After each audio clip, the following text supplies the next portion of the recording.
बिस्मिल्लाहिर्रहमानिर्रहीम। अस्सलाम वालेकुम व्यूअर्स, मैं हूं एहसन कुरैशी एडवोकेट।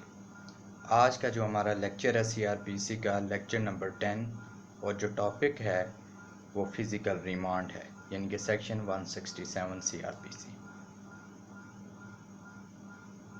कबल इसके कि हम सेक्शन 167 सीआरपीसी को डिस्कस करें, उससे पहले फ़िज़िकल रिमांड का कॉन्सेप्ट क्लियर करना ज़रूरी है। फ़िज़िकल रिमांड, जिस्मानी रिमांड। रिमांड का मतलब होता है किसी चीज़, किसी शय का वापस दे देना रिमांड कहलाता है। इसको कुछ हम यूँ समझें अगर कि जब पुलिस ऑफिसर किसी पर्सन को अरेस्ट करते हैं कि उसने कोई कॉग्निजेबल ऑफेंस कमिट किया हो, तो उसको वो डिटेन कर लेते हैं, अरेस्ट करते हैं। इन्वेस्टिगेशन एफआईआर लॉन्च होने के बाद इन्वेस्टिगेशन का अमल शुरू होता है।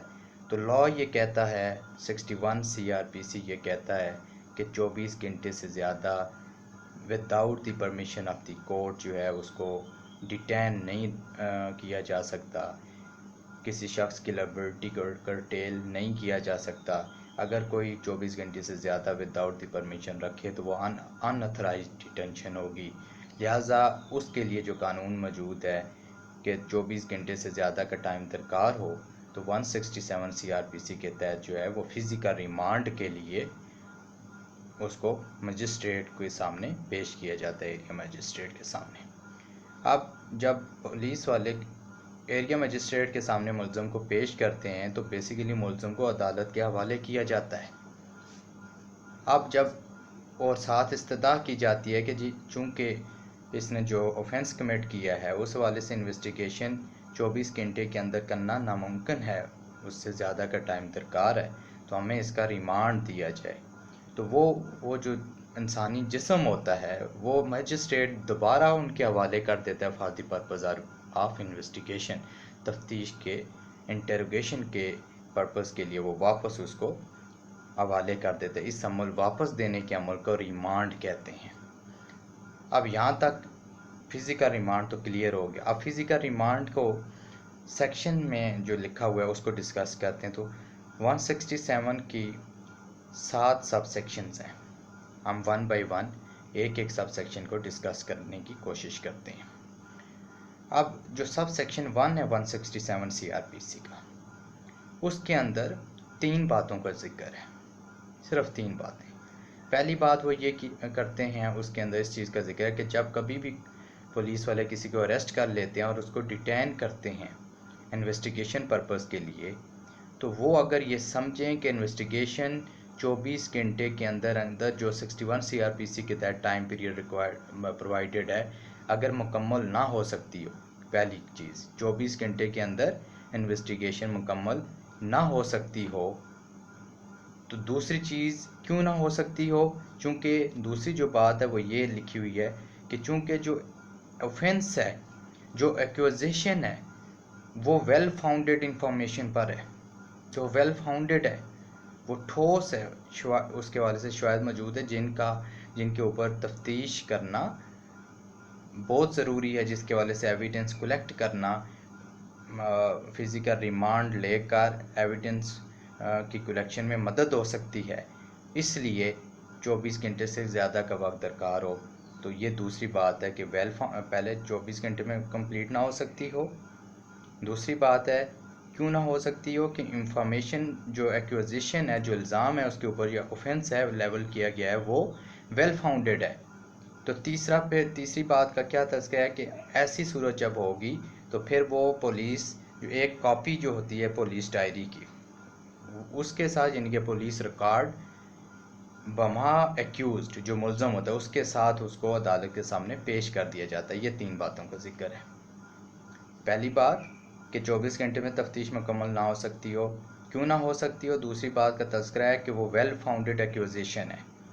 तीसरी बात यह है कि फिर क्या होगा, उसको वो ट्रांसमिट कर देगा, जो कॉपी होगी entries made in the diaries उसकी कॉपी जो पुलिस डायरी के अंदर जो एंट्रीज करता है, वो ज़मीनिया जो लिखता है, जो रिकॉर्ड होता है, तफ्तीश का जो प्रोसेस वो करता है, उस रिकॉर्ड के साथ मुलज़म को भी ट्रांसमिट कर देगा एरिया मजिस्ट्रेट के सामने। ये तो 3 चीज़ें सब सेक्शन 1 के अंदर। सब सेक्शन 2 है। सब सेक्शन 2 के अंदर 2 बातें हैं कि जब उसको फॉरवर्ड किया जाता है मुतल्लिका मजिस्ट्रेट के सामने, चाहे तो वो मजिस्ट्रेट चाहे उस ऑफेंस को ट्राई करने का इख्तियार रखता हो या ना रखता हो, वो टाइम टू टाइम जो है वो जो पुलिस कस्टडी में डिटेंशन है जो उसको अथराइज़ करेगा, वो अथराइज डिटेंशन बनेगी। और ये जो अथराइज डिटेंशन है ये 15 दिन से ज़्यादा नहीं हो सकती एज अ होल। 15 दिन भी एट अ टाइम नहीं अथराइज डिटेंशन दी जाएगी कि एक दिन में 15 दिन का रिमांड हो जाए, ऐसा नहीं होता। बाई पीसेस ऑफ मील होगा। दो दिन 3 दिन से ज़्यादा नहीं हो सकती। हीनियस ऑफेंसेस में भी 3 दिन से ज़्यादा नहीं दिया जा सकता। अब ये बाई पीसेस ऑफ मील होगा, 15 दिन से ज़्यादा नहीं होगा। एक बात। अगर दूसरी बात इसके अंदर है कि अगर वो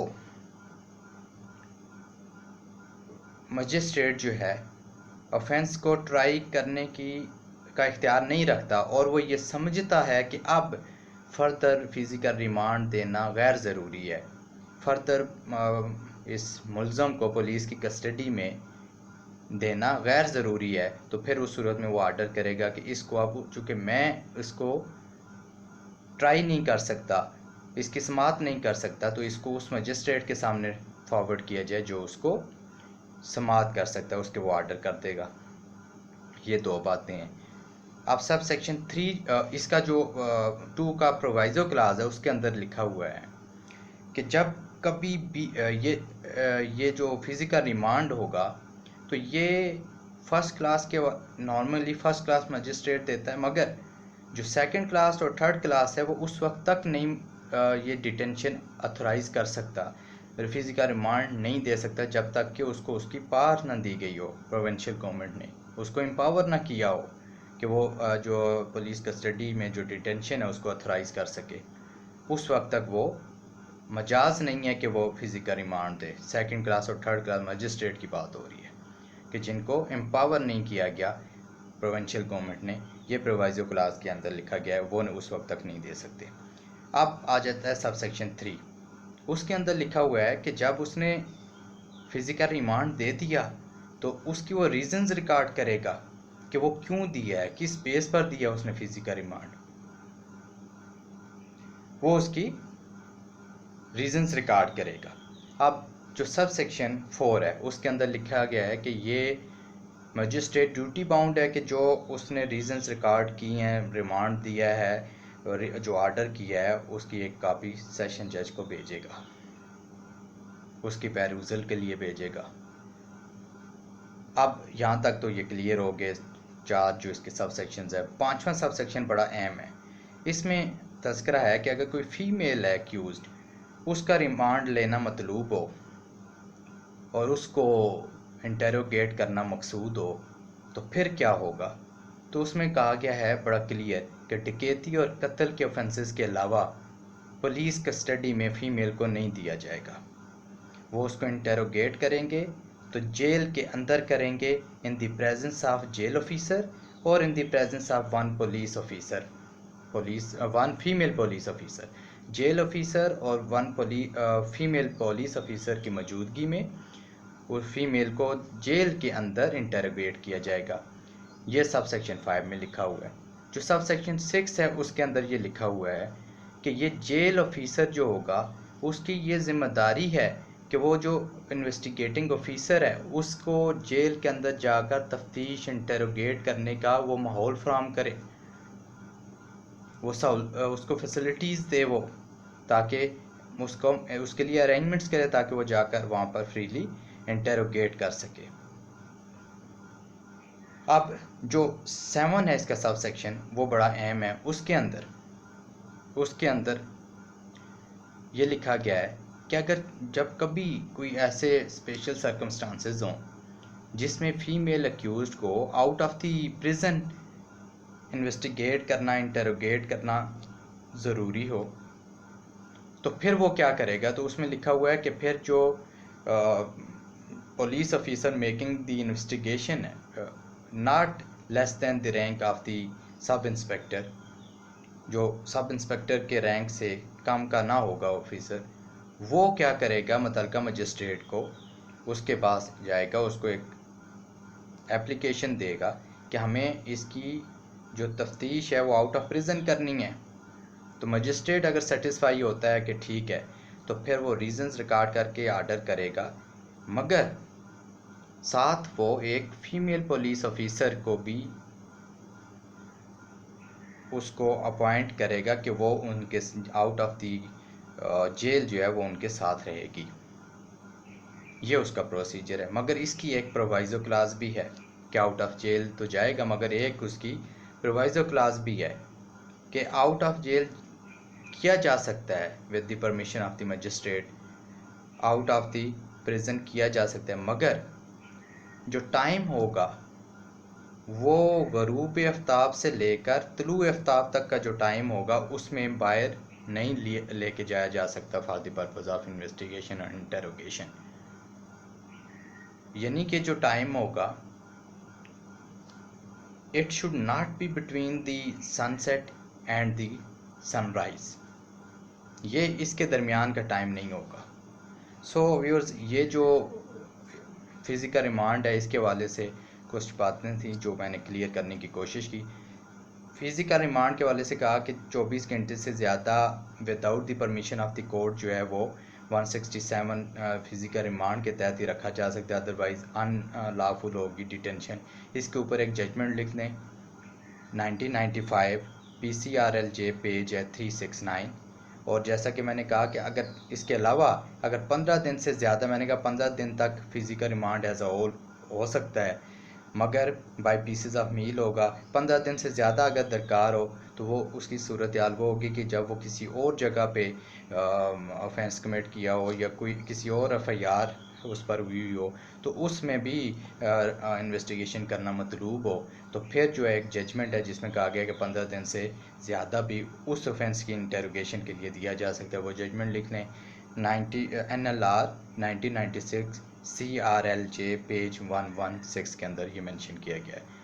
नेक्स्ट जो हमारा टॉपिक होगा वो जुडिशियल रिमांड के ऊपर होगा, 344 CRPC, उसको हम डिस्कस करेंगे। आज का लेक्चर मुझे उम्मीद है कि आपको पसंद हुआ होगा। जो इल्म मेरे पास था उसको शेयर करने की भरपूर कोशिश की। आप नए आने वाले जो व्यूअर्स हैं उनसे रिक्वेस्ट है कि मेरा चैनल सब्सक्राइब करें, उसको लाइक भी करें, कमेंट सेक्शन में अपनी आरा से भी मुझे ज़रूर आगाह किया करें और अपने दोस्तों के साथ भी शेयर करें। Thank you so much.